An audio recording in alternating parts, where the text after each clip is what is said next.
evening, students. This is Santosh Kumar Sinha, your English faculty, and once again welcome to my channel that is called ज्ञान गुरु English.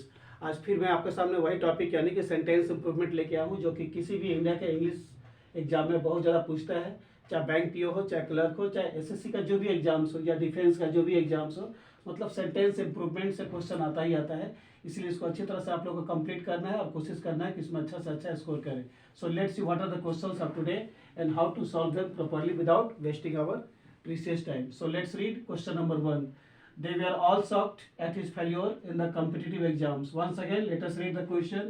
They were all shocked at his failure in the competitive exams. यहाँ underline किया गया were all shocked. So there is no error at all. The sentence is absolutely correct. एकदम correct है ये। इसमें कोई भी हम मतलब अपने मन से ना कुछ ऐड कर सकते हैं, ना इसमें कुछ हम ओमिट कर सकते हैं, क्योंकि ऑप्शन देखिए में क्या दे रहा है, दे ऑल वेयर शॉक्ड गलत है, बी में बोलता है हैड ऑल शॉक्ड गलत है, सी में बोलता है हैव ऑल शॉक्ड और डी में बोलता है no improvement.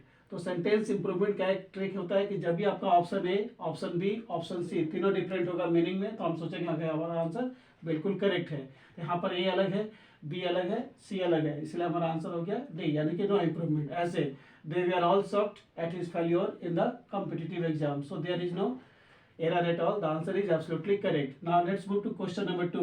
Shapes of God and goddess, gods and goddess are worshipped by people. यानी कि लोगों के द्वारा भगवान का जो शेप है उसको पूजा किया जाता है। तो यहाँ पर शेप जो है ना इनअप्रोप्रिएट है, तो ये नहीं होकर के हमारा हो जाएगा इमेजेज। ऐसे images of gods and goddess are worshipped by people. So the correct answer of question number 2 is C. यहाँ इमेजेज होगा, शेप्स के बदले क्या हो जाएगा इमेजेज। ऐसे images of gods and goddess are worshipped by people, image हो जाएगा। So the correct answer of question number 2 is C. Now question number 3, the population of Tokyo is greatest, ये तो बिल्कुल गलत है, than that of any other town in the world। यानी कि जब भी हम कंपैरेटिव डिग्री में जाते हैं तो हम लोग कंपैरेटिव का यूज करते हैं, जो कि यहाँ पर ये सुपरलेटिव है, तो सुपरलेटिव नहीं होकर के क्या हो जाएगा ग्रेटर देन दैट ऑफ हो जाएगा। ऐसे the population of Tokyo is greater than greater. So the correct answer of question number 3 is A. The population of Tokyo is greater than that of any other town in the world. So the correct answer of question number 3 is A. Greater होगा, क्योंकि हम compare कर रहे हैं दूसरे town से, इसलिए यहाँ पर ग्रेटेस्ट नहीं होकर के ग्रेटर हो जाएगा कंपैरेटिव डिग्री में। Now let's move to question number 4. Young men and women should get habituated to reading and writing about current affairs. तो यहाँ पर जो habituated है ना ये inappropriate है, यहाँ पर ये नहीं होना चाहिए, तो इसका आंसर हो जाएगा young men and young women should get used to reading and writing of or about current affairs. So the correct answer of question number 4 is A.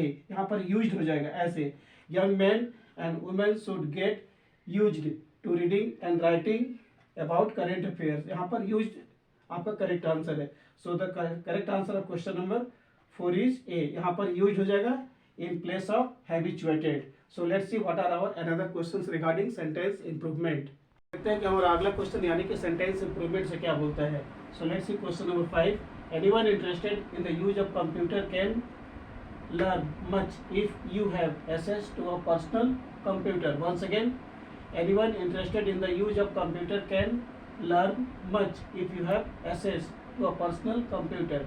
यहाँ पर यू हैव एक्सेस बोलता है और स्टार्टिंग है anyone से, तो anyone हमेशा singular के लिए होता है, इसलिए यहाँ पर करेक्ट आंसर आपका बी हो जाएगा। ऐसे anyone interested in the use of computer can learn much if he or she has access to a personal computer, क्योंकि anyone का use हमेशा सिंगुलर के लिए होता है, so either he or she will be there. So the correct answer of question number 5 is B, either he or she. Now question number 6, he found a gold coin as he cleans the floor. यहाँ पर found है और यहाँ पर present है, यहाँ पर found मतलब past tense है और finishing हो रहा है present indefinite में, तो बिल्कुल गलत है।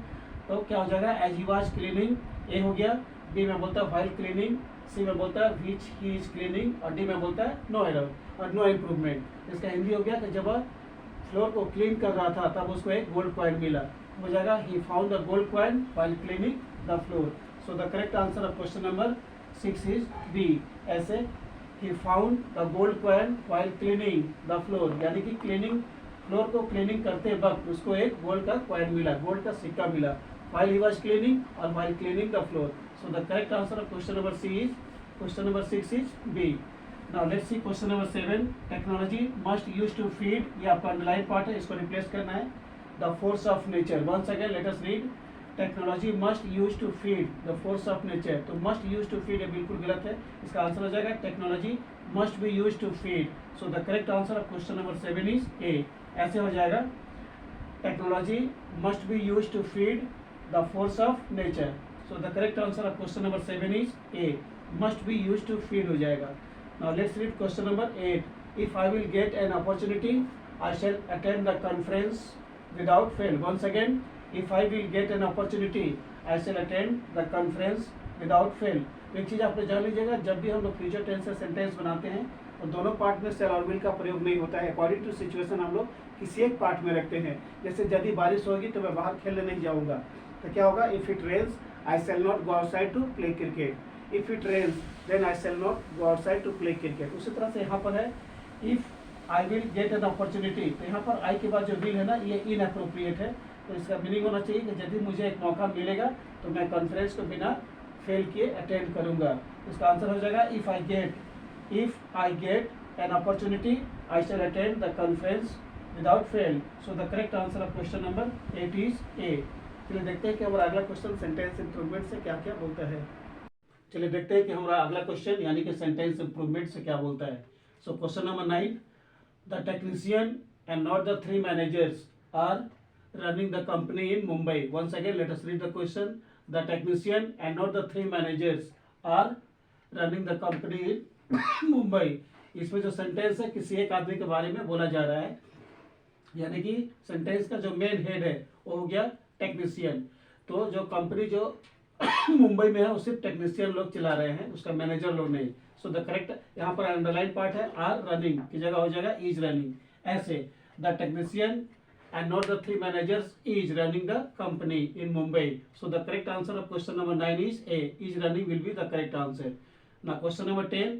The reason why he could not do the work was because he had to attend to his mother who was seriously ill. यहाँ पर अंडरलाइन पार्ट है why he could not do the work. Why he could not do the work को replace करना है. अगर आपको गलत लग रहा है तो, अगर सही है तो फिर हो जाएगा नो इम्प्रूवमेंट में. तो क्या बोलता है? Why he could not do the work was that. B में बोलता है when he could not do the work. C में बोलता है for which he could not do the work. और D means no improvement. So the correct answer of question number 10 would be like this. The reason why he could not do the work was because he had to attend to his mother who was seriously ill. तो इसका answer हो जाएगा why he could not do the work was that a. So the correct answer of question number 10 is ए. ऐसे the reason why he could not do the work was that he had to attend to his mother who was seriously ill. So the correct answer of question number 10 is A. Why he could not do the work was that हो जाएगा. Now question number 11. The various practices and norms for banks transactions are laid down by the Reserve Bank of India. Once again let us read the question. The various practices and norms for banks transactions are laid down by the Reserve Bank of India. और यहाँ पर underline क्या है? Are laid down by. Are laid down तक underline part है. तो option A में बोलता है आर लेड अप. बी में बोलता है आर लेड डाउन. सी में बोलता है आर लीड अप. और डी में बोलता है no improvement. So the correct answer of question number 11 is C. ऐसे हो जाएगा the various practices and norms for bank transactions are lead up by the Reserve Bank of India. So the correct answer of question number 11 is C. R lead up हो जाएगा. Now question number 12. There is sufficient fund to meet the requirement of the entire schools. Once again, there is sufficient fund to meet the requirement of the entire school. मतलब जितने भी school है उस zone में सबके लिए जो fund है ना सब सफिशियंट है. So there is no requirement at all. The answer is absolutely correct. इसलिए देखते हैं कि हमारा अगला क्वेश्चन सेंटेंस इंप्रूवमेंट से क्या क्या बोलता है. देखते हैं कि हम लोग का आज का अगला क्वेश्चन क्या बोलता है सेंटेंस इंप्रूवमेंट से. सो let's see question number 13. The police commissioner became very angry and order immediate suspension of the inspector who was fully involved in the incident occurred in the city the last night. Once again let us read the question. The police commissioner became very angry and ordered immediate suspension of the inspector who was fully involved in the incident occurred in the city the last night. यहाँ पर underline part है immediate suspension of the inspector. So the question is absolutely correct. There is no improvement or there is no requirement of sentence improvement. ऐसे देखते हैं option क्या बोलता है, immediate to suspension ये गलत है, इमीडिएटली टू सस्पेंड ये भी गलत है, इमीडिएट सस्पेंशन यानी कि जो अंडरलाइन पार्ट है उसी को उठा के दे दिया है, यानी कि there is no requirement of improvement of sentences, the sentence is absolutely correct. ऐसे the police commissioner became very angry and order immediate suspension of the inspector who was fully involved in the incident occurred in the city the last night. So there is no improvement of sentences. The sentence is absolutely correct. So the correct answer of question number 13 is D. No improvement. 14 में बोलता है a master should never impose his servants too much work. एक बार और देखते हैं, a master should never impose his servants too much work. यानी कि किसी भी मालिक को अपने नौकर के ऊपर बहुत ज़्यादा काम नहीं मतलब लोड देना चाहिए। तो यहाँ बोलता है his servants too much work को बोलता है रिप्लेस करने के लिए, यानी कि एक मालिक को अपने नौकर के ऊपर में बहुत ज्यादा काम का लोड नहीं देना चाहिए। Once again a master should never impose his servants too much. देखते हैं क्वेश्चन नंबर 14 क्या बोलता है, a master should never impose his servants too much work.